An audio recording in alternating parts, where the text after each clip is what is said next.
근데 그런 계약서도 없이 그냥 박근혜 전 대통령도 서로 좋은 게 좋은 거다. 나도 뭐 금액 나도 15억 줬으니까 15억은 니네들이 그 돈으로 내가 더 이상 달라고 하지 않겠다. 나머지 인지세가 있으면 너희들 다 가져. 이런 식으로 좋은 식으로 아마 그냥 계약서도 안 쓰고 해결한 것 같아요. 근데 이제 와서 그게 이제 독이 된 거죠. 계약서를 쓰고 깔끔하게 했어야 되는데. 아우 책으로 돈 제가 한 푼도 안 받았거든요. 지금 그런 입장인 거죠? 초창기에는 인지세는 내가 1원도 가져가지 않겠다. 그런데 지금 이제 와서는 무슨 소리냐. 인지세하고는 별개의 문제다. 이러면서 이제 10억을 청구를 한 거예요.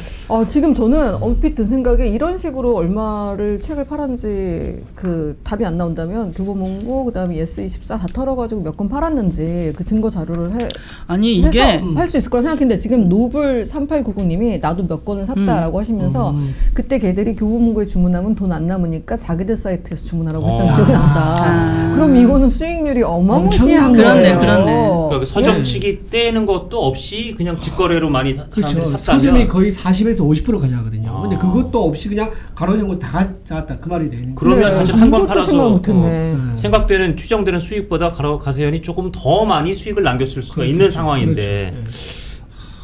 한두 달 사이에 거의 20만 권이 넘게 팔렸고 20만 5천 권이 팔렸고 10만 권 팔리면 정말 옛날에 거의 100만 권 팔린 느낌이 어마어마한 요거만 따져도 매출액이 19억이 넘어가 19억 8천억 가량이 되는 거예요. 그러면서 요 금액의 수익이 인지세 수익이 6억 원 가량이 되는 거거든요. 네.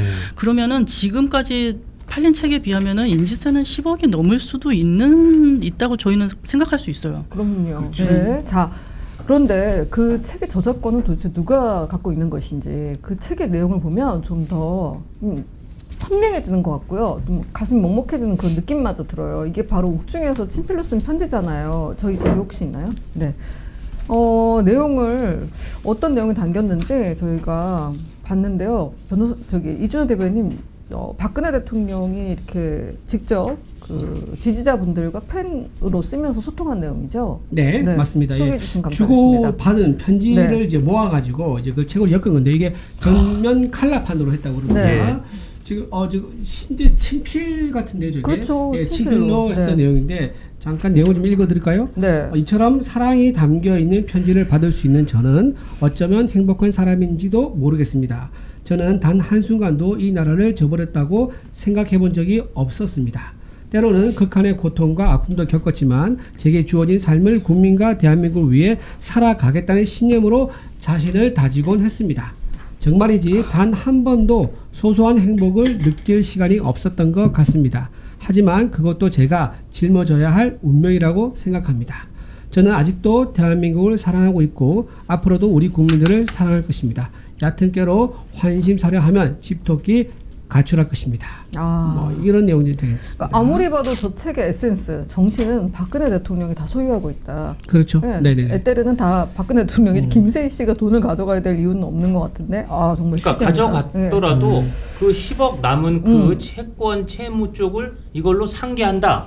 그렇게 가져가면 그러면 그거는 박 대통령 측에서도 오케이고 아마 심지어 지금 유영하 의원 측이 밝히는 박 대통령 측이 밝히는 걸 보면 원래 10억 원의 판매입금을 보장한다 그래서 25억 중에 10억은 그걸로 털고 15억 쏴준 거다라고 하는데 설사 보장이 안 된다고 하더라도 가세현 측이 밝힌 2022년 상반기 시점만 해도 한 6, 7억 정도 남았다는 거 하니 거죠. 그럼 이제 아무리 그래도 남은 게 끼키야 한 3억 정도고 더구나 그 이후에도 계속 책이 팔렸다면 더군다나 가세현 서적을 통하지 않고 가세현을 직접 구매하는 그런 구매자가 많았다면 그러면 제 느낌은 다 갖고도 거의 10억은 그냥 한계가 됐을 것 같다는 생각이 들어요. 그렇죠. 예. 그리고 그 당시에 가세현이 뭐라고 밝혔냐면은 각양각색의 편지를 홈페이지와 우편 또는 교도소에서 직접 방문한 등의 다양한 방법으로 박근혜 전 대통령한테 편지를 보내주셨대요. 지지자들이.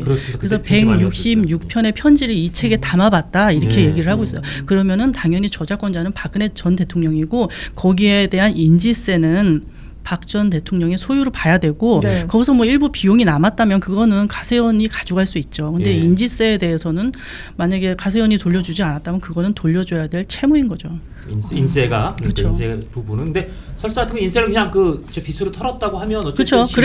그래서 상계 처리해야 되는 거죠. 납득이 안 되는 거죠. 그러니까 오바마 대통령의 자서전이라든지 뭐 빌 클린턴의 자서전이라든지 하물며 힐러리 대통령이 되지 않았지만 자서전이라든지 굉장히 모양새도 좋고 책값도 비싸고 뭐 그로 인한 수익도 엄청난 걸로 알고 있는데 자서전 하루에 뭐 수백만 불, 뭐 천만 불 단위 어마어마한 계약을 하죠. 근데 왜 이렇게 안 좋게 여기게 됐는지 그 인물 누가 여기 껴있기 때문에 우리가 이런 비극적으로 사건을 바라볼 수밖에 없는 상황이 되는 건 아닌지 매우 씁쓸한데요. 그럼에도 불구하고 이제 법원이 가압류를 인용해줬다는 거는 김세희 씨 측의 주장이 일부 타당하다는 것 아닌가 하는 그런 그렇죠. 의문이 들거든요. 일단 이제 법원에서 채권에 대해서 뭐 이제 소송을 제기하면은 증명과 소명이 있어요. 그러니까 이게 증명이라는 건 내 대여금을 청구할 때 100% 증명을 해요. 내가 돈 꺼준 게 맞아. 이러면서 100% 증명을 해야 되는데 이 가압류는 그냥 소명으로 가능해요. 증명이 100이라면 가압류는 50%의 정도만 소명을 하면은 법원에서 다 받아들여 주거든요.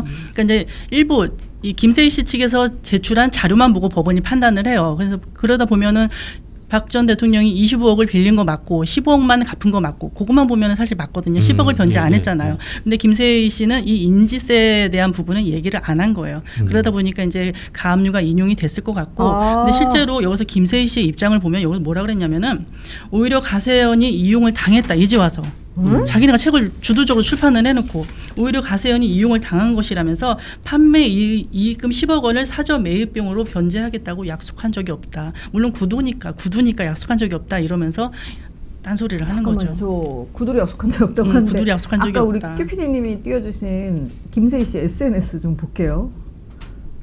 예, 아까 뭐 우리가 제일 깨끗하게 운영을 하고 있고 지금까지 책이 얼마나 팔렸고 뭐 이건 다 대통령한테 전달될 것처럼 그 어디보다도 가장 투명하고 깨끗한 곳이 바로 가세연입니다. 현재까지 박근혜 대통령 책 이렇게 팔렸습니다. 20만 권 이상 네. 팔렸다고 저게 벌써 한 4년 전쯤일 텐데.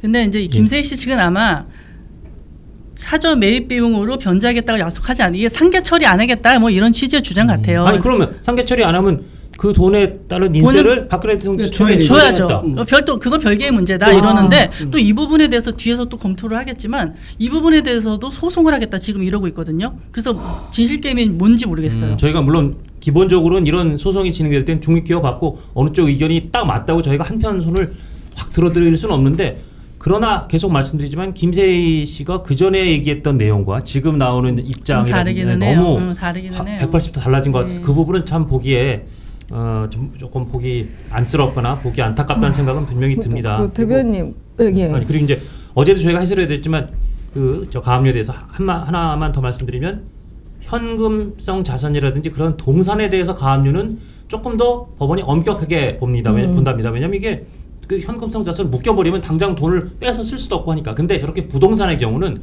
어차피 그 집을 갑자기 뭐 집에서 나가라는 것도 아니고 그 집을 가지고 뭐 다른 무슨 뭐 보증을 쓴다든지 그거에 따른 뭐 담보를 제공하는 그런 권한만 막는 거라 그게 제한적이다 보니 부동산에 대한 가압류는 조금 더 법원이 느슨하게 아니 뭐 이 정도 소명됐으면 그냥 이건 뭐 가압류 해주지 그런 거라서 이게 가압류 됐으니까 김세희 씨 주장이 상당히 근거 있고 박근혜 대통령 측이 상당히 돈을 줄 돈을 안 준 거 아니야? 이렇게 생각하시는 건 너무 속단이다. 네, 그거 다시 한번 말씀드립니다. 속단이다. 예. 네.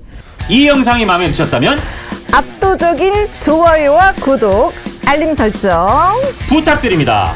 뉴스트라 타노스!